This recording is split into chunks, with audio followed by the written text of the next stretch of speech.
लड़कर झगड़ कर मैं तुम्हें अपनाना चाहता था, तुमसे शादी करना चाहता था, लेकिन तुमने क्या किया मेरे साथ? मैं कौन हूँ पूछ रहे थे, अच्छी तरह बता दिया। ये चूज मैंने खुद किया, बेहतर और कौन बता सकता है कि तुम कैसे ज्यादा हसीन लगती। मशवरे पर मैंने कहीं और बसाने का फैसला कर लिया था। बसाना चाहती थी, मैं कर ली थी। हम सिर्फ इंसान को मुझसे कुछ और ही चाहिए। बोलो मैं घर पे हूँ क्यों? शेर ड्रामे की आने वाली एक साथ तो बहुत ही ज़्यादा इंटरेस्टिंग होती हुई नजर आ रही हैं। अब आप लोग देखने जा रहे हैं कि आखिरकार अब शेर के वालिद की डेथ का जिम्मेदार भी अब शेर को करार दिया जाएगा, क्योंकि अब शेर जो खुद नहीं जानता कि आखिर इसके पीछे असल वजह है क्या, लेकिन अब उसे शक तो हो गया है अपने चचा पर, उसके बेटों पर, लेकिन अब वो अपनी बेगुनाही तो साबित नहीं कर पाएगा और यही चचा और उसके बेटे अब उसे कैद कर देंगे और इस कैद खाने में अब वो उसकी हालत तो बहुत ही ज़्यादा ख़राब हो जाएगी और उसे ऐसी मेडिसिन दी जाएंगी जिसकी वजह से अब शेर तो पागलों जैसी हरकतें करेगा और आखिरकार उसे पागल खाने भेज दिया जाएगा और वहाँ पर अब शेर की मुलाकात होगी फजर के साथ और फजर शेर को देखते ही बहुत ही ज़्यादा परेशान हो जाएगी और उसकी फजर अब उसकी देखभाल करती हुई नजर आएगी, क्योंकि फजर अब उसके एहसान का बदला चुकाना चाह रही है।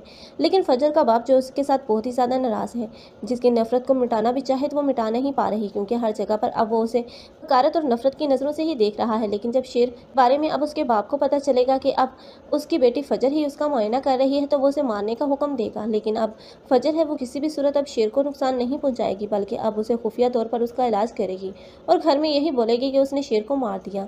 लेकिन शेर आखिरकार इसी फजर के साथ एक बार फिर से वापस आता हुआ दिखाया जाएगा और सब लोगों से गिन गिन कर बदले लेगा। आप लोगों को ये ड्रामा कैसा लग रहा है कमेंट सेक्शन में अपनी कीमती राय के इज़हार लाजमी करें। सीधा सी वीडियोस के लिए हमारे चैनल को लाजमी सब्सक्राइब करें। अगर आप लोगों को हमारी वीडियो अच्छी लगी हो तो वीडियो को लाइक करना और दोस्तों के साथ शेयर करना मत भूलिएगा। अल्लाह हाफिज़।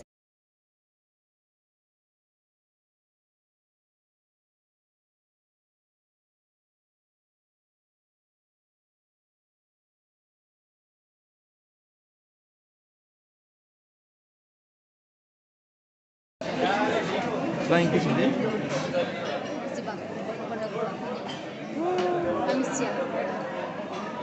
Pepsis. हाँ कब था? वाओ वो